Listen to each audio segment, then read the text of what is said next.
അങ്ങനെ നമുക്ക് പ്രകൃതി സൗന്ദര്യം ആസ്വദിക്കാനും അഡ്വഞ്ചറും ഒക്കെ ഇഷ്ടമുള്ളവരാണെങ്കിൽ age is just a number എന്ന് മാത്രം ഓർക്കുക കേട്ടോ.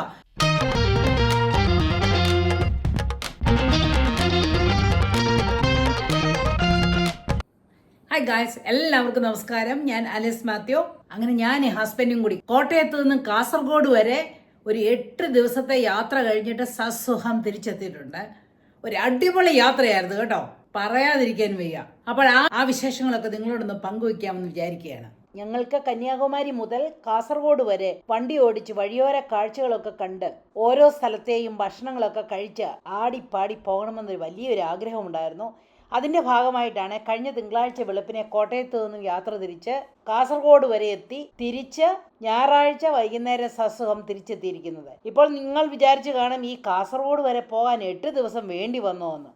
കോട്ടയം ടു കാസർഗോഡ് 428 കിലോമീറ്റർ മാത്രമേ ദൂരമുള്ളൂ. അവിടം വരെ പോയി വരാൻ ഒരു 3 ദിവസം ധാരാളം മതിയല്ലോ എന്ന്. പക്ഷേ ഞങ്ങൾക്കൊരു തിക്കും തിരക്കും ഇല്ലല്ലോ. കൂടാതെ ഒരു ദിവസം ഒരു 6 മണിക്കൂറിൽ കൂടുതൽ ഒറ്റയ്ക്ക് എനിക്ക് ഡ്രൈവ് ചെയ്യാനായിട്ടും ഇഷ്ടം തോന്നിയില്ല. അതുകൊണ്ട് ആദ്യം 6 മണിക്കൂർ ഡ്രൈവ് ചെയ്ത് കോഴിക്കോട്ട് എത്തിയിട്ട് അവിടെ ഒരു ഹോട്ടലിൽ താമസിച്ചു.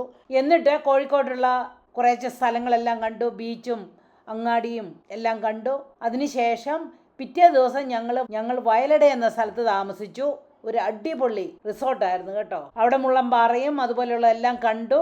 അതിനുശേഷം 2 ദിവസം ഞങ്ങൾ മലബാറിൽ ഞങ്ങളുടെ ഫാമിലിയോടൊപ്പം കഴിഞ്ഞു. ഫാമിലി എന്ന് പറഞ്ഞാൽ ഫസ്റ്റ് കസിൻസിനെയും സെക്കൻഡ് കസിൻസിനെയും വിസിറ്റ് ചെയ്തു. ഈ 2 ദിവസം കൊണ്ട് ഞങ്ങൾ 12 ബന്ധു വീടുകളിലാണ് പോയത്. ഞങ്ങളുടെ ഒരു അമ്മാച്ചൻ വളരെ വർഷങ്ങൾക്ക് മുമ്പ് മലബാറിന് പോന്നതാണ്. ആ അമ്മാച്ചനെയും ഫാമിലിയെയും ഒക്കെ കാണണമെന്ന് ഒരു 45 വർഷമായി ഞാൻ പറയുന്ന കാര്യമാണ്. ഏതാണെങ്കിലും ഇപ്രാവശ്യം അത് സാധിച്ചു. എൻ്റെ പൊന്നെ, ഞങ്ങളെ കണ്ടപ്പോൾ അവരുടെയൊക്കെ സ്നേഹവും സന്തോഷവും കണ്ടപ്പോൾ പറഞ്ഞറിയിക്കാൻ വയ്യാത്ത സന്തോഷമാണ് എനിക്ക് തോന്നിയത്. ഞാൻ ഇവരിൽ 2 പേരെ മാത്രമേ കണ്ടിട്ടുള്ളൂ. ഹസ്ബൻഡ് പല പ്രാവശ്യം ഇവിടെ വന്നിട്ടുള്ളതിന് എല്ലാവരെയും അറിയും. അങ്ങനെ ശരിക്കും ഒരു ഫാമിലി റീയൂണിയൻ കൂടിയായിരുന്നു ഞങ്ങളുടെ ഈ ട്രിപ്പിൽ. അവിടെ നിന്ന് ഞങ്ങൾ പിന്നെ കാസർഗോഡിന് പോയി. അവിടെ ഞങ്ങളൊരു ഹോം സ്റ്റേയിലാണ് താമസിച്ചത്. ഒരു കിടിലം ഹോം സ്റ്റേ ആയിരുന്നു കേട്ടോ. അതിനുശേഷം ഞങ്ങൾ അവിടെ കുറേ സ്ഥലങ്ങളിലൊക്കെ പോയി. ഒട്ടും സമയം പോലും ഞങ്ങൾ വെറുതെ കളഞ്ഞില്ല കേട്ടോ. അതിനുശേഷം കോട്ടയത്തിന് മടങ്ങുമ്പോൾ പിന്നെയും 12 മണിക്കൂർ ഡ്രൈവ് ഉണ്ട് ഒറ്റ സ്ട്രെച്ചിന്. അങ്ങനെ കാസർഗോഡിൽ നിന്നും വരുന്ന വഴിക്ക് ഞങ്ങൾ മുഴുപ്പിലങ്ങാടി ഡ്രൈവിൻ ബീച്ചിൽ കൂടെ വണ്ടിയൊക്കെ ഓടിച്ചു കേട്ടോ. അയ്യോ, ഭയങ്കര രസമായിരുന്നു. അതിനുശേഷം ഞങ്ങൾ മാഹി പള്ളിയിൽ പോയി. അങ്ങനെ ഞങ്ങൾ കോഴിക്കോട്ടെത്തി. കാരണം അന്നേരത്തിന് 10 മണിക്കൂറായി കേട്ടോ.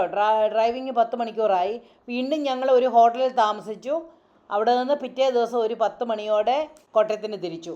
അങ്ങനെ ഞങ്ങൾ സസുഖം ഇവിടെ തിരിച്ചെത്തി. ഇപ്പം ഞാൻ പറഞ്ഞപ്പോൾ മനസ്സിലായല്ലോ എന്തുമാത്രം ഈ 8 ദിവസവും ഒരു ശകലം പോലും റെസ്റ്റ് എടുത്തില്ലെന്ന് പറയാം കേട്ടോ. ഓരോ സ്ഥലത്തും ഞങ്ങൾ മാക്സിമം ആയിട്ട് കാണാവുന്നതെല്ലാം കണ്ടു. ഞങ്ങൾ കോഴിക്കോട്ടിന് പോന്നപ്പോൾ കണ്ട വഴി കണ്ട് അന്തിച്ചു പോയ കാര്യം ഞാൻ നേരത്തെ പറഞ്ഞിരുന്നു.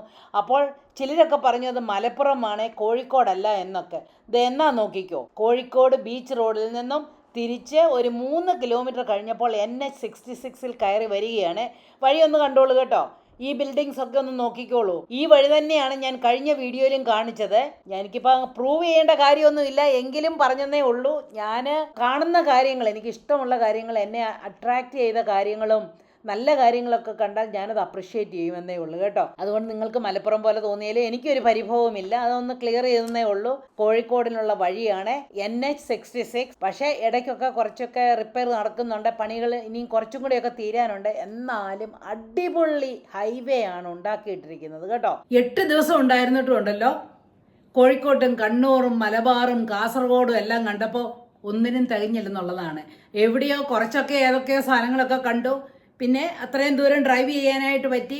അതൊക്കെ ഒരു എൻജോയ്മെൻ്റ് ആയിട്ട് കരുതുന്നു. കാരണം ഞങ്ങൾ ഈ ഹോട്ടലെല്ലാം നേരത്തെ ബുക്ക് ചെയ്ത് വെച്ചിരുന്നതുകൊണ്ട് നമുക്കൊന്ന് എക്സ്റ്റെൻഡ് ചെയ്യാനായിട്ട് പറ്റിയില്ലെന്നുള്ളതാണ്. ഏതാണെങ്കിലും 8 ദിവസമെങ്കിലും ഇങ്ങനെയൊന്ന് യാത്ര ചെയ്യാൻ സാധിച്ചതിൽ ഭയങ്കര സന്തോഷം. അതുപോലെ കോഴിക്കോട്ടെ ആളുകളെയും അവിടുത്തെ ഭക്ഷണത്തെയും ഒക്കെ ഭയങ്കരമായിട്ട് ഇഷ്ടപ്പെട്ടു കേട്ടോ. ശരിക്കും നല്ലപോലെ കഴിച്ചിട്ട് 2 കിലോ കൂടിയാണ് വന്നിരിക്കുന്നത്. ചെറിയൊരു പരിഭവം എന്താണെന്ന് വെച്ചാൽ കോഴിക്കോട്ടെ ഭാഷയൊന്ന് സംസാരിക്കാനോ പഠിക്കാനോ കഴിഞ്ഞില്ലെന്നുള്ളതാണ്. കാരണം കോഴിക്കോട്ടെ ഭാഷ ഒത്തിരി സ്വീറ്റ് അല്ലേ, അത് മിസ് ചെയ്യുന്നു. അങ്ങനെ നമുക്ക് പ്രകൃതി സൗന്ദര്യം ആസ്വദിക്കാനും അഡ്വഞ്ചറും ഒക്കെ ഇഷ്ടമുള്ളവരാണെങ്കിൽ age is just a number എന്ന് മാത്രം ഓർക്കുക കേട്ടോ. ഇതൊക്കെ സാധിക്കും, ഒരു വിഷമവും ഇല്ലാത്തൊരു കാര്യമാണ്. അത് പറയാൻ വേണ്ടി കൂടിയാണ് ഞാനിതിൻ്റെ വീഡിയോ ഒക്കെ ചെയ്യുന്നത് കേട്ടോ. എനിവേ, അടുത്ത ആഴ്ച ഞങ്ങൾ കന്യാകുമാരിക്ക് പോവുകയാണ്.